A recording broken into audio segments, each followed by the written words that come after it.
Hey guys, how's it going?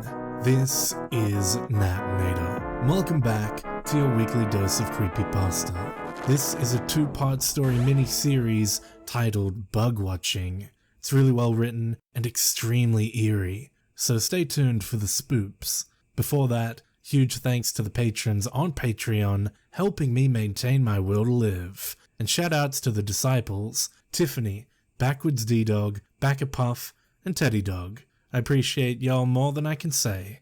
Now as always, turn out the lights, get comfortable, and let the story begin.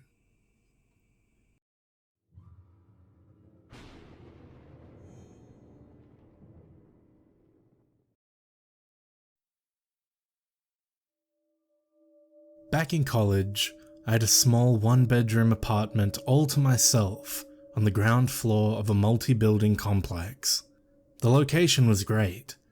The complex stood at the end of a rural street seldom visited by cars, nestled in the woods near a large pond.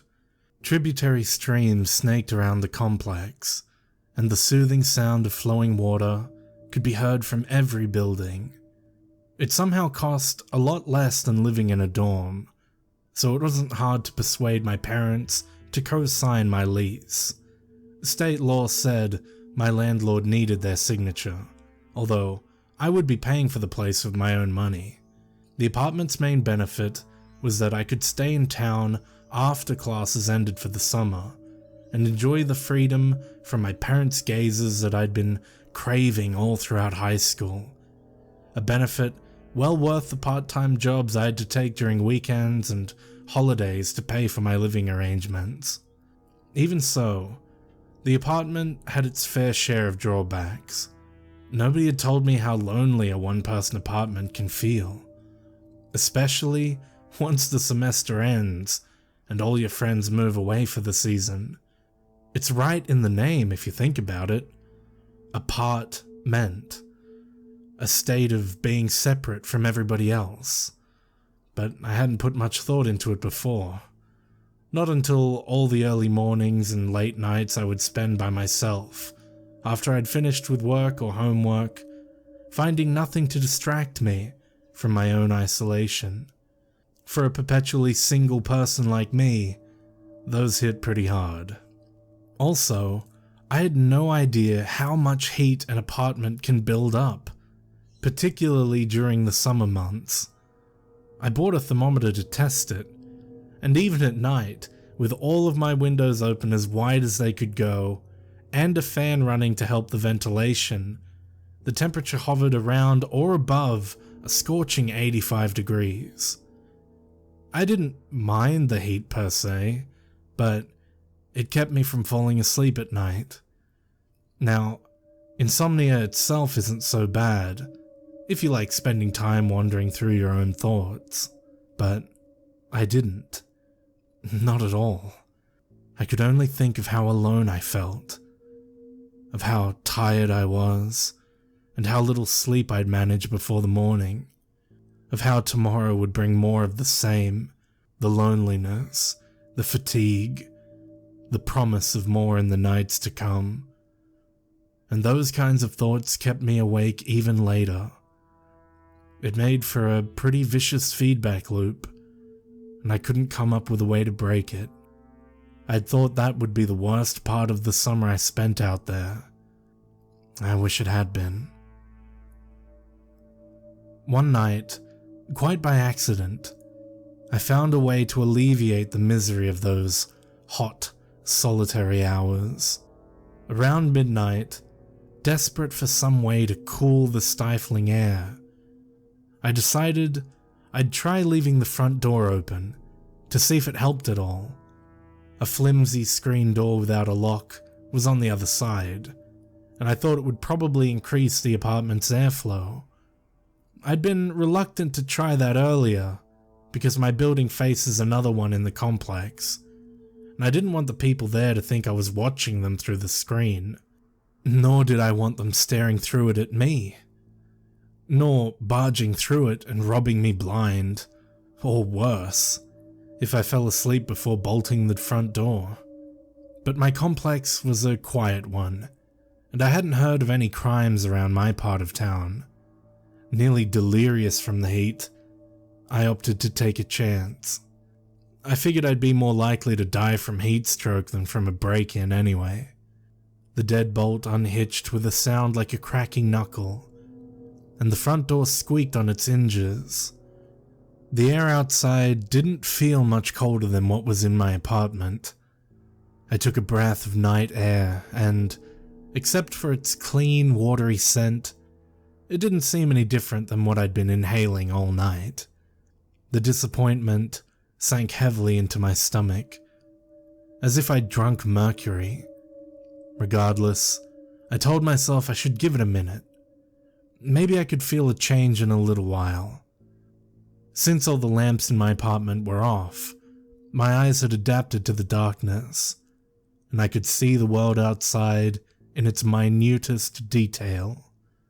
The dim lamps above every apartment door, including my own, cast dirty yellow light onto the grass and trees and bushes, which, in turn, cast anemic shadows.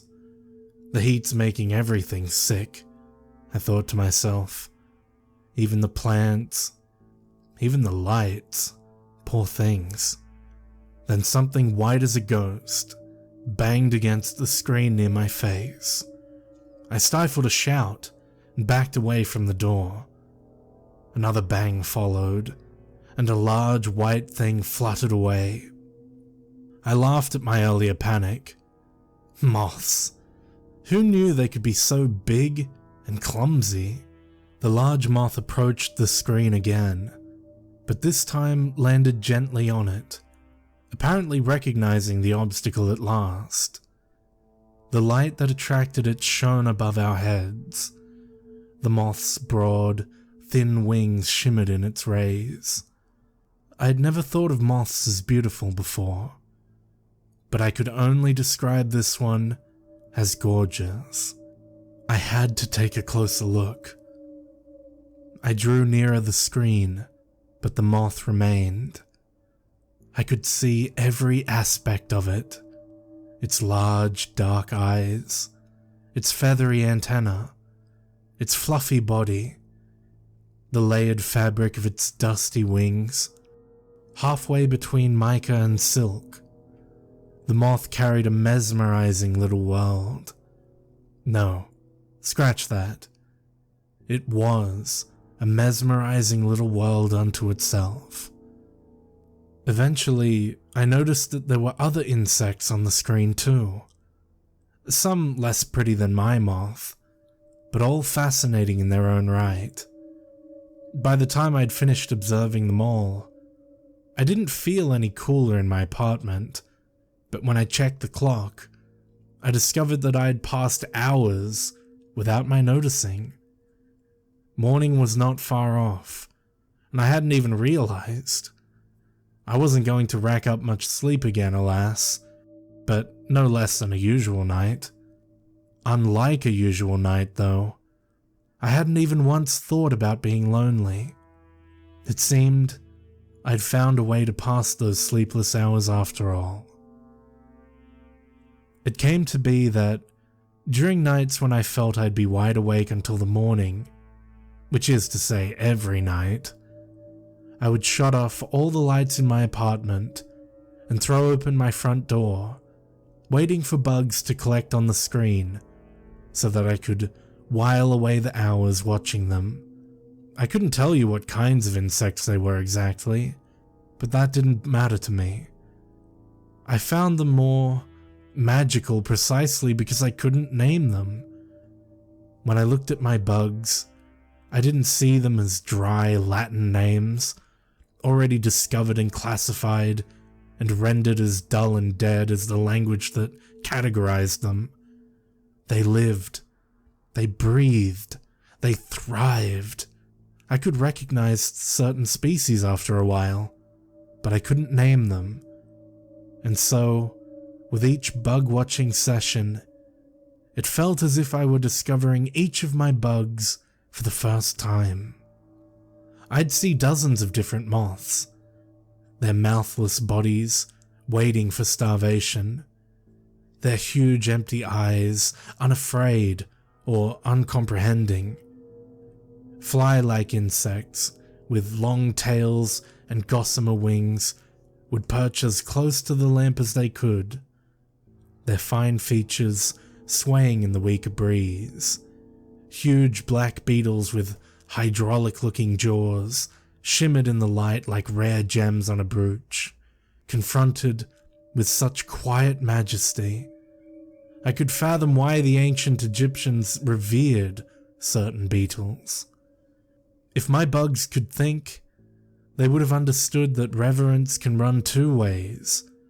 They would have revered me too, not as some fascinating sight to be regarded in the night's latest hours, but as a sort of god.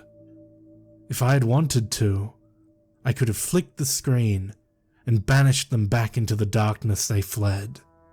I could go even further and crush them outright if I felt so inclined. I was a benevolent god, however. All I wanted to do was look. Then again, looking can be another aspect of godliness. Seeing all, down to the last detail, allowing nothing to remain hidden from your roving eye. The power to determine what is private and what is not, and to redefine those boundaries on a whim. There's good reason why all the world's religions ascribe the power of omniscience to their highest gods. I was not truly omniscient, but to my bugs, I might as well have been. As long as they remained on my screen, nothing they did could remain hidden from me. I watched them breathe. I watched them eat. Sometimes, I even watched them mate. Prolonged, yet mechanical and passionless affairs. Their tiny world and its goings-on were my playthings. Every time I brought my face near the screen, spying on my bugs, with only the thin metal mesh between their eyes and mine, I felt wonderful.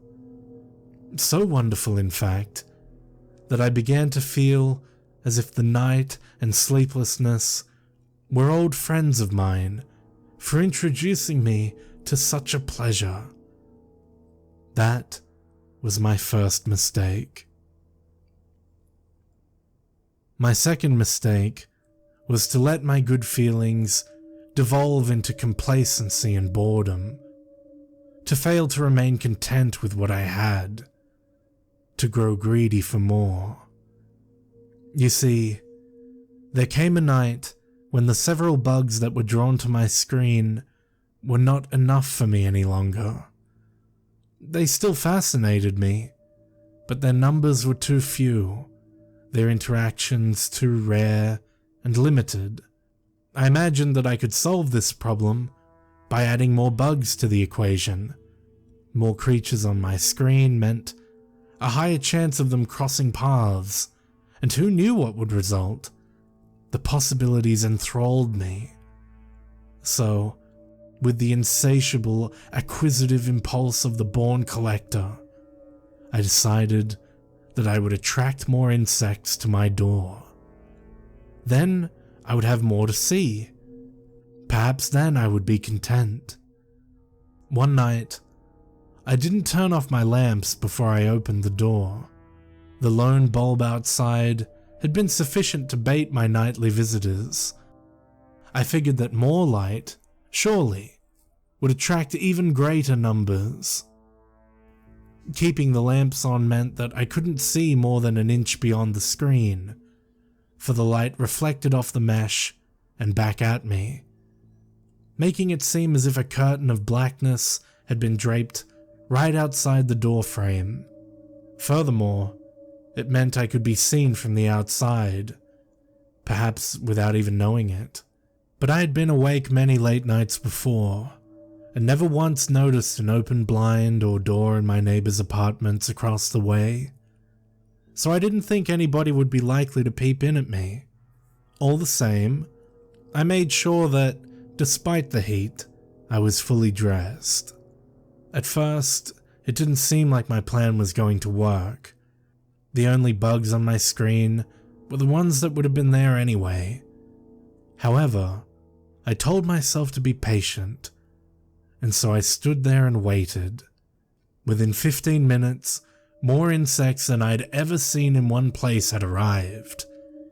Practically every species of nighttime bug had gathered to my call, and all of them vied for space on my screen.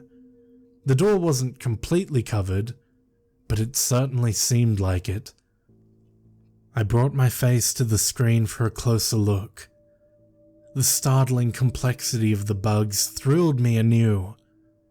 They parted at the push of my breath, leaving a deep black hole in the blanket of still wings.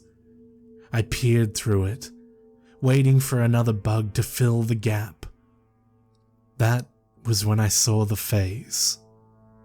It surfaced out of the blackness with tremendous speed, its mouth shut in an inscrutable, emotionless way. Its eyes offered no hint as to what it was thinking, for it had no pupils, its sockets filled with two dull white masses. Even so, I felt it watching me, pale and hairless. It didn't appear to have any features except for a face. I'd describe it as marmoreal or statuesque, but it didn't have the stiffness of a sculpture. It had something fluid about it, although its expression never changed, and it didn't move except to enter my field of vision. All the same, it scared the living hell out of me. I staggered backward and fell flat on my ass, flailing about for the door. I grabbed hold of it and slammed it shut, hurling my whole weight against it as I reached for the bolt.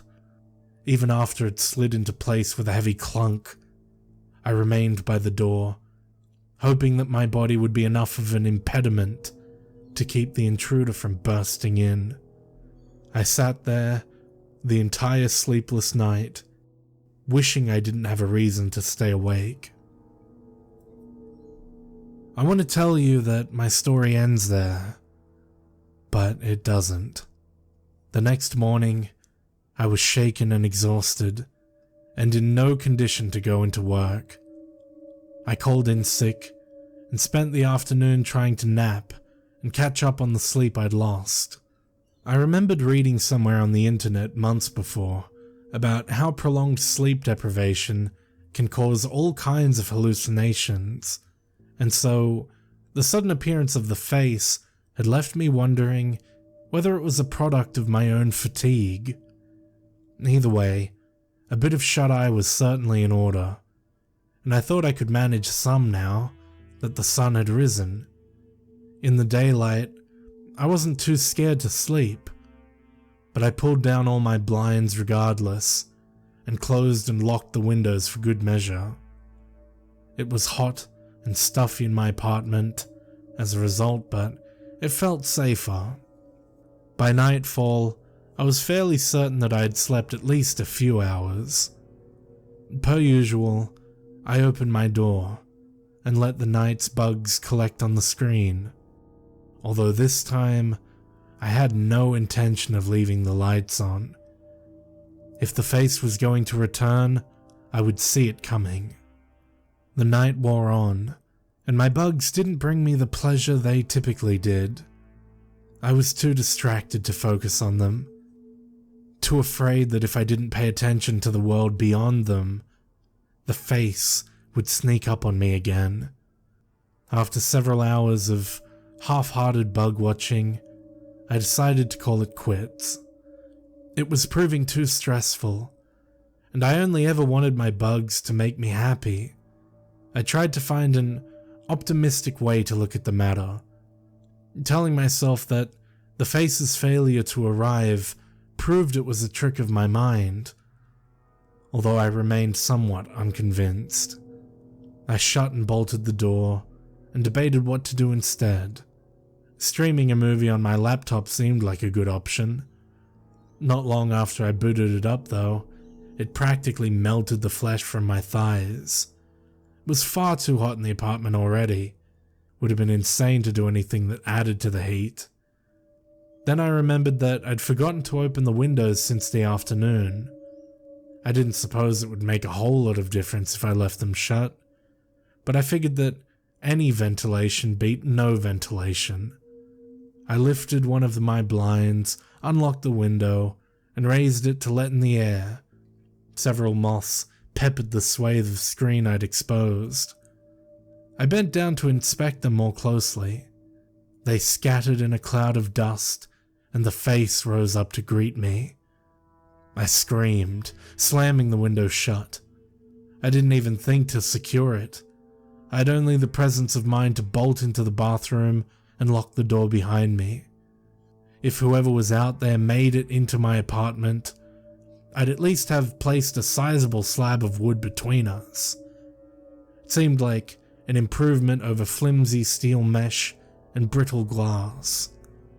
Who was that person outside my window? For some reason, the face struck me as a male's, even though there weren't any defining features. He didn't look at all familiar. In fact, he didn't look like anyone or anything I'd ever seen. What did he want with me? Whoever he was, I wanted him out of my sight. Willing myself into some semblance of calm, I plucked my cell phone from my pocket and dialed the police. The dispatcher promised I wouldn't have to wait long. I couldn't tell whether she lied to me. I wouldn't look at my phone after placing the call, thinking that watching the clock would drive me insane. Even so, I felt as if I waited for hours in that bathroom. The walls seemed to encroach on me, the door looking less secure by the minute. Then something knocked. I cried out, but a deep male voice told me to remain calm. He slid a police badge under the door and said everything was safe out there. Neither he nor his partner had found anybody when they arrived. He added that he would take me to the station for the night if I didn't feel comfortable where I was. We could work on a profile sketch of whomever I saw, he said, and distribute it to every law enforcement official in the area. It would be fine, he said. I should come out of there. Part of me expected this to be a ruse. I imagined I'd open the door and find the face waiting for me. But the badge seemed too detailed to be a fake. I cracked the door tentatively, and a uniformed officer waved at me through the space. I went out to him. I looked over his shoulder to the window behind him. A moth clung to it. The face, however, was nowhere to be seen. It might have been my own uneasiness, but I still felt as if the face were monitoring me. They were all really kind to me at the police station. Not that I expected the cops from a small college town to be jaded and mean, mind you. It's more that I was impressed by how friendly they were, considering how absurdly late it was. I can't envision most people being anything but cranky at such an hour. The police were surprisingly hospitable, treating me like I was a friend that they had invited over. The officer who brought me in provided me a mug of coffee and deposited me at the desk of a detective while he went to find the sketch artist on duty. He returned with a tallish woman who carried an artist pad under one arm and a case of pencils in the other. The detective helped her set up a collapsible easel stand they kept around the office. Then the four of us set to work creating a likeness of the face I'd seen. They regarded me strangely when I described the onlooker as having no features. Perhaps because it wasn't a terribly helpful starting point, or else because it was practically unthinkable. If somebody told me to picture something without features, I doubt that I'd be able to imagine it. That, however, had not occurred to me until after I opened my mouth, and after I'd furnished such an impossible visual. I tried to devise a better way to help the sketch artist render what I'd seen, and settled on pointing out what the face had instead of what it lacked. Following my instructions, the artist penciled a bold sculpt, a smooth forehead, faint to invisible eyebrows, virtually non-existent lips, and blank eyes. By force of habit, she added pupils to them, and I didn't bother to correct her. By the time she'd finished her drawing, the face looked fairly masculine, although it could have easily belonged to a woman if you imagined a feminine hairstyle on it. "He looks familiar," said the detective. "Yeah, I thought so too," the officer said. "It does feel as if I've drawn him before," said the artist. "Or someone similar." Despite their conviction, I began to suspect that a face as generic as the one we sketched could resemble nearly anybody you wanted it to look like. "Hey, could you try drawing some matted hair on him?" the officer asked. "Longish, kind of plastered on his forehead." The detective nodded as the artist added some hair to the drawing. I certainly didn't recall any hair, but I figured they knew what they were doing.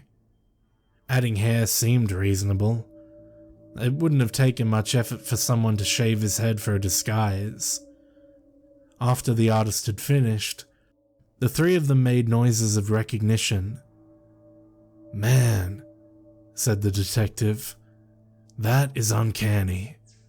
"Yeah," said the officer. "I remember that guy. Man, he was a sad case." I had to interrupt them. Was? Why the past tense? They explained to me that the picture matched a photograph of someone they'd encountered before. The detective walked off to retrieve the relevant file as the officer related the story. The guy in question was a young man, a late teen or early 20-something, who had been arrested on charges of voyeurism. He had a thing for looking into people's rooms, although he never admitted to observing people in vulnerable positions. The people who reported him noted that he'd never spied on them while they were nude or anything. They spotted him as they were doing some quotidian thing, like reading a magazine or playing a video game. The detective returned, dropping a manila folder on the desk. He flipped it open, revealing a mugshot that did look an awful lot like our drawing. I glanced at the name, Norman C. I'd never heard of him. The thing about C's case, the detective remarked, was that voyeurism in our state was considered a low-level sex offense. This didn't bode well for C. He was studying education and some other subject at the university. He planned to be a teacher. But, the detective added, you can't be a teacher if you're a sex offender. It's against the law, plain and simple. That left C in a bad place. It wouldn't have gone well for him, the detective said. C was a sad case. Things wouldn't have been good for him. Why did they talk about him that way? My eyes had strayed back to the file. I scanned the vital information. Place of residence, height, weight, eye color, date of birth. There was another field they had filled out. Date of death. "Ah, such a waste," said the officer. "There's plenty of time to begin again when you're that young. Kids never seem to understand that." I was afraid to learn what became of C, but I asked all the same. Shaking his head, the officer replied, "The poor bastard hanged himself before he could go to trial." After hearing something like that, there was no way I was going back to my apartment that night. Who or what had been watching me? I was in no condition to deal with it. As such, the police allowed me to stay at the station until morning. The only bed they had to offer me was in their currently unoccupied holding cell, but it became surprisingly comfortable after they made it up for me. Plus, since they left the cell door open, and since the cell itself had a small slat of a window near the ceiling that admitted some scant moonlight, kind of felt like I had a low-end hotel room all to myself. The detective said he'd keep me company if I wanted it, but I declined. It seemed safe enough to sleep in a location as secure as the police station, with plenty of other people nearby if I needed them. Sympathetic as the police were, I could tell they didn't quite believe me. Not that they thought I was lying. They took me at my word that I saw what I saw, but my story seemed so implausible that they likely dismissed it as stress or insomnia-induced hallucination. I couldn't blame them for thinking that. I half thought it myself. With no evidence to the contrary, what could I say? They never saw the face lingering outside my apartment, and who would honestly think that a dead man could be the one looking through my window?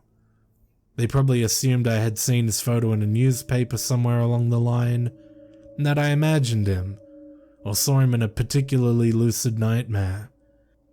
I reclined on the bed. Although the cell was far cooler than my apartment, I could tell that I would have difficulty sleeping there as well.